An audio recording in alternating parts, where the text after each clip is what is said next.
lo que hace más singular, digamos, este evento es que estamos viviendo un momento tan particular, tan singular, que la reaparición del libro, la reedición del libro, se convierte, como ya lo dijo Carlos, en una especie de momento profético, ¿no? Uno tiende a ver lo que escribió Carlos Rangel en 1976 como una especie de libro del apocalipsis, básicamente, ¿no? En la medida en que lo estamos viviendo hoy. Pero yo quería hacer énfasis entre los muchos temas o las muchas implicaciones que tiene el libro de Rangel a 40 años de su primera edición. Hay una que yo creo que es importante y que no suele ser tan subrayado, que tiene que ver más bien con su figura, la figura de Carlos Rangel como un modelo de intelectual, como alguien que no cesó nunca en su afán crítico, no tanto como alguien que tenía, digamos, un dogma o una verdad que propagar, sino más bien al revés, como alguien que precisamente utilizaba su inteligencia de una manera crítica en un contexto que a nosotros se nos ha olvidado. Porque en realidad, no es que no se nos ha olvidado, es que no lo hemos entendido bien, que es el contexto de lo que podríamos llamar los intelectuales de la izquierda de los años 60. En Venezuela ocurrió un fenómeno del cual fue testigo y además alerta, eso lo alerta claramente en el libro Carlos Rangel, que fue, a ver, ¿cómo lo decimos? La conversión de las universidades públicas en territorios tomados por la izquierda. Y eso tenía una explicación política muy clara. El 1 de enero de 1965 muere Mariano Picón Salas.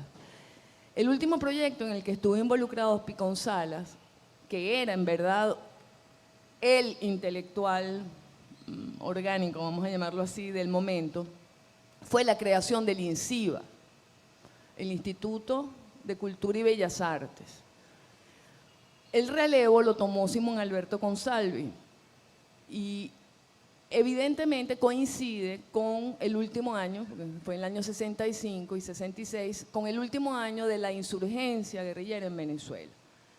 A partir de 1965, los partidos insurgentes, el Partido Comunista de Venezuela y lo que había quedado de las guerrillas del MIR, etcétera, toman la difícil decisión de abandonar la guerrilla. Difícil decisión, por supuesto, con respecto a lo que podría ser la geopolítica de la izquierda insurgente, Cuba, la Unión Soviética, etcétera. Es una historia un poquito más larga, pero en todo caso lo que es interesante es que empieza un proceso de pacificación en Venezuela, que culmina cuando llega Caldera al poder. De hecho, con el gobierno de Leoni se adelantó muchísimo y prácticamente lo que hizo el gobierno de Rafael Caldera fue refrendar ese proceso.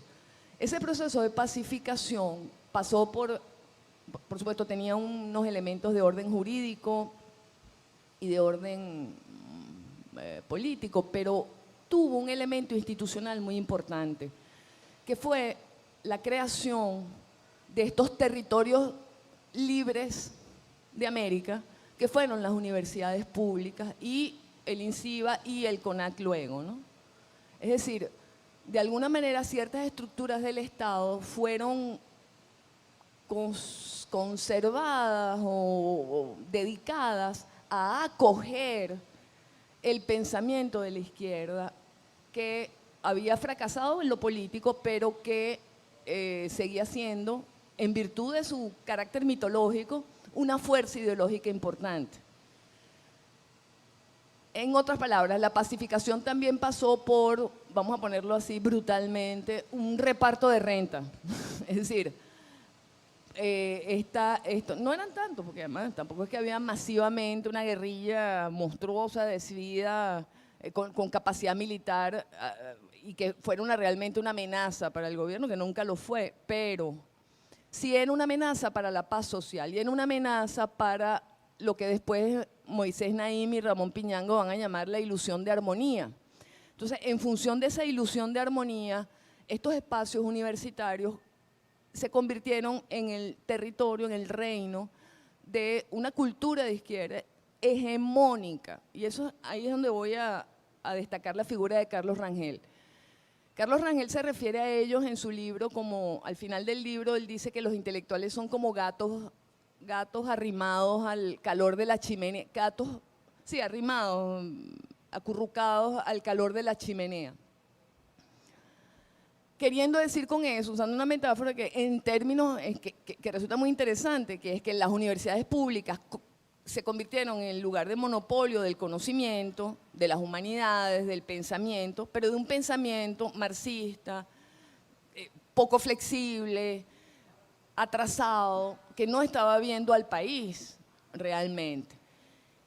Mientras que, paradójicamente, fuera de la universidad, es decir, en este lugar especial que Carlos Rangel creó y que era tan único, porque ese es su carácter único, que fue tomar nada menos que los medios de difusión masivos, que estaban tan desprestigiados desde el punto de vista de los intelectuales, para convertirlo en un lugar de crítica como el que tenían él y Sofía Inver todas las mañanas, termina siendo es decir, nos construye un panorama completamente diferente al que hemos podido tener a lo mejor cuando vemos cómo se ha desarrollado, digamos, la historia del pensamiento en Venezuela.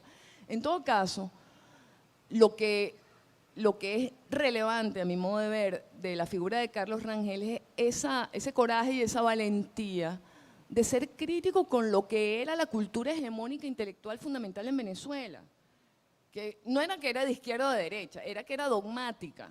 Ese es el punto, dogmática a un punto en el que cualquier otra voz, y eso lo pueden además atestiguar incluso profesores universitarios que vivieron como una minoría relegada por no ser de izquierda o de la izquierda hegemónica.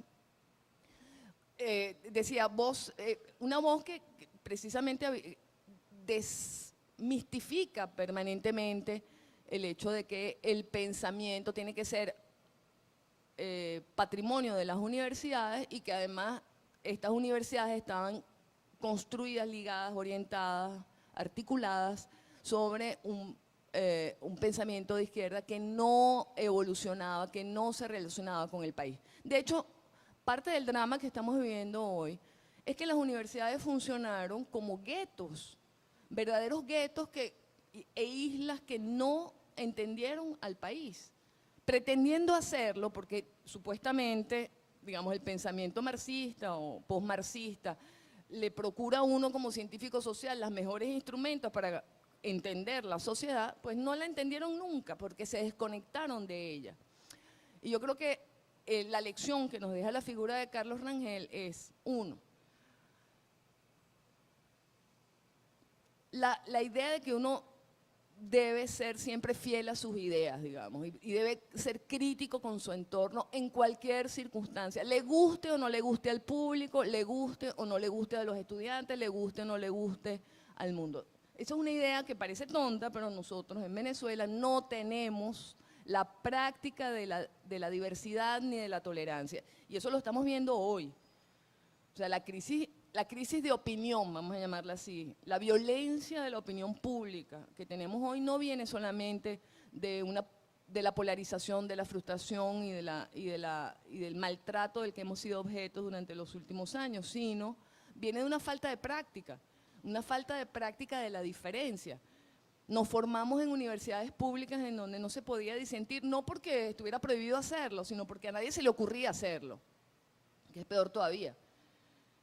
Carlos Rangel significaba una mirada que iba a donde tenía que ir y criticaba igual al gobierno que a sus ministros, que a sus ideas, como también interpelaba a esta izquierda que, y hay varias entrevistas importantes con lo que fueron los líderes entonces de la izquierda insurgente, en la que Carlos Rangel interpela a estos, no sé, a Teodoro Petkov, por decir algo, y le pregunta, bueno, pero ¿ustedes qué quieren para Venezuela?